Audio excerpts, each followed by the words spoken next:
Good morning. Myself Shalini Garg, lecturer electronics, Government Polytechnic College, Jodhpur. आज हम 8086 micro processor के architecture को discuss करेंगे। सबसे पहले आर्किटेक्चर की डेफिनेशन।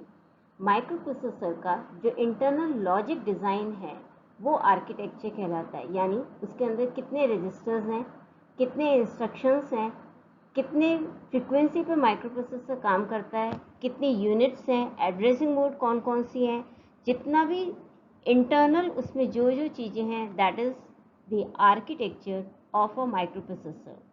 8086 में दो इंडिपेंडेंट यूनिट हैं। वन इज बस interface unit BIU and the second one is execution unit EU। दोनों यूनिट इंडिपेंडेंटली असिंक्रोनसली काम करती हैं।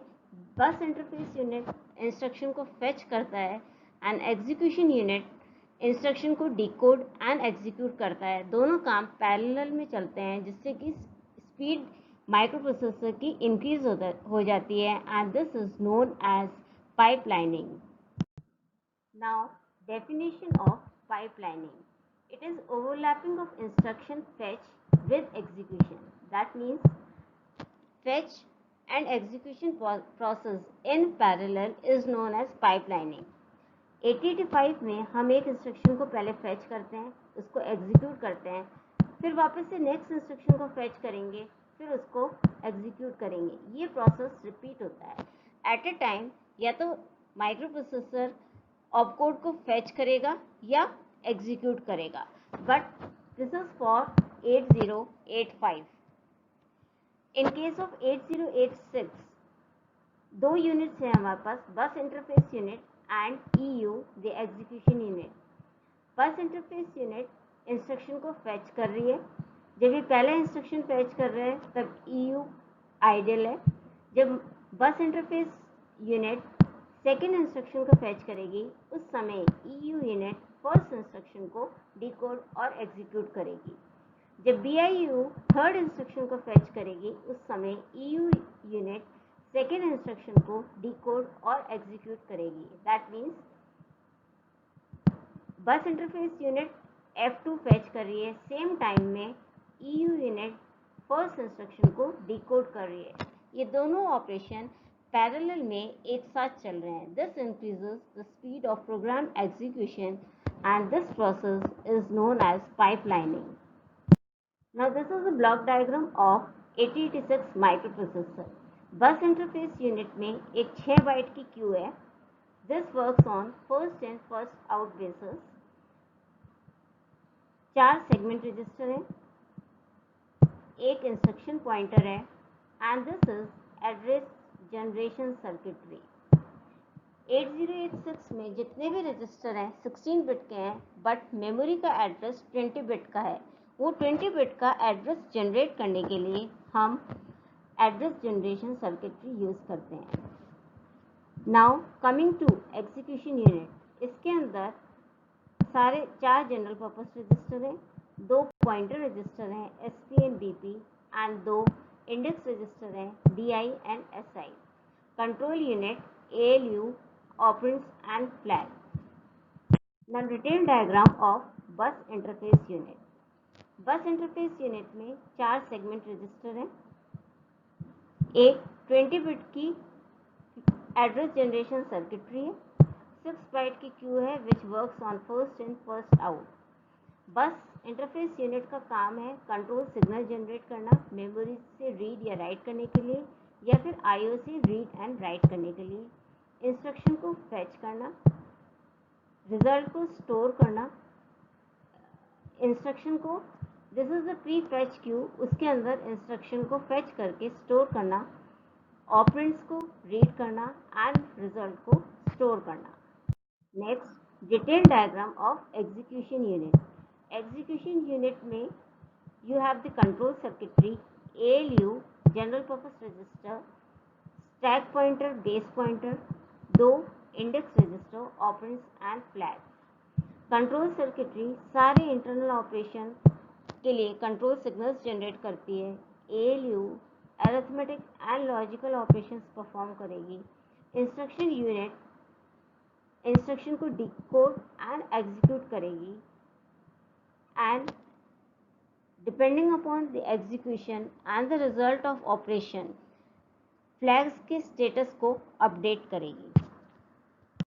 8086 की 1 मेगाबाइट मेमोरी को 4 सेगमेंट में डिवाइड किया गया है। हर एक सेगमेंट 64 KB का है। CS is the code segment register. Program के जो कोड हैं it is stored in the code segment, और उस मेमोरी लोकेशन का जो एड्रेस है जहाँ पर हम वो कोड स्टोर कर रहे हैं it is stored in the code segment register, जो कि एक 16 बिट का रजिस्टर है। 20 बिट का एड्रेस बनाने के लिए हम इसके साथ IP की वैल्यू ऐड करते हैं। CS into 10 plus IP gives the 20 bit physical address associated with the code segment register। IP का यहाँ पर वही काम है जो ऑफसेट जो 8085 में प्रोग्राम काउंटर का है, and it points to the next byte that is to be taken from the code segment. It is the default register associated with the code segment register for the generation of 20-bit physical address. Next, data segment register. Data segment memory का वो section है जिसमें हम programme में जो भी data ले रहे हैं वो डेटा सेगमेंट में स्टोर करेंगे, और उस मेमोरी लोकेशन का एड्रेस जो है वो डेटा सेगमेंट रजिस्टर में स्टोर होगा। इसके साथ default offset register associated with data segments are destination index register DI, source index register SI, base register BX या फिर 8 और 16 बिट डिस्प्लेसमेंट। एक्स्ट्रा सेगमेंट, ये मेमोरी का वो सेक्शन है which is used by some of the string instruction.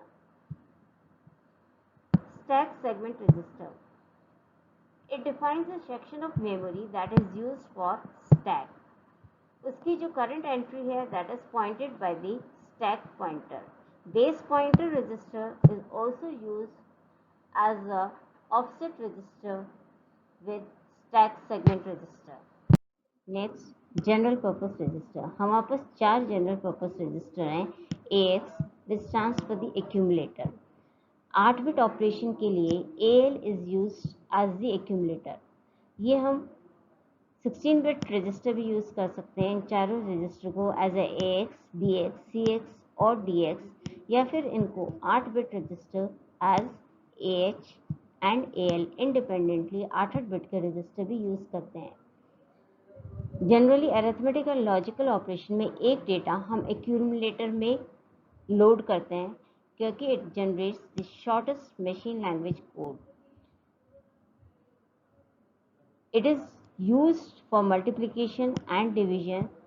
बाकी सारे arithmetic and logical instructions में इसका यूज़ करना आवश्यक नहीं है, but for multiplication and division one of the operand is in accumulator and it is also used in IO operation। Second is the base register BX, which is used as the offset address register with the data segment register। इसको दो independent 8 bit register as a BH and BL भी use कर सकते हैं। Next is the CX, the count register or the counter register। CX is a 16 bit register and two 8 bit independent register are CH and CL। बहुत से instruction ऐसे हैं जिसमें हमें एक काउंटर यूज़ करना पड़ता है, for example loop, shift and rotate. उसमें जो काउंट है कितनी बार हमें लूपिंग ऑपरेशन करना है, कितनी बार किसी नंबर को शिफ्ट या रोटेट करना है, that count is stored in the counter register CX। Data register DH और DL 8 independent 8 bit independent register की तरह भी यूज़ हो सकता है, या फिर एक 16 bit register as a DX। It is used in multiplication and division and also in IO operation। All these registers are used for temporary storage। Next, pointer and the index register। We have two pointer register, SP stack pointer register, which is used to address data in the stack memory in last in first out order। The base pointer register BP, which is a general purpose pointer used to address an array of data in the stack memory। We have two index registers, source index register and the destination index register। It is used to address source index register is used to address data indirectly and is used generally in string instructions. Destination index register is used to address destination data indirectly for use with the string instruction. Pointer उनको कैसे use कर रहे हैं? For example एक instruction है move AH, SI. This means memory location pointed bye SI के content हमें AH में मूव करने हैं. Memory location pointed bye SI उसका physical address will be data segment into 10 plus SI, क्योंकि जो SI है it is the default offset register associated with the data segment register. IP is not under the direct control of the programmer. Next turn पे हम 8086 के flag register देखेंगे. And so that's all. Thank you.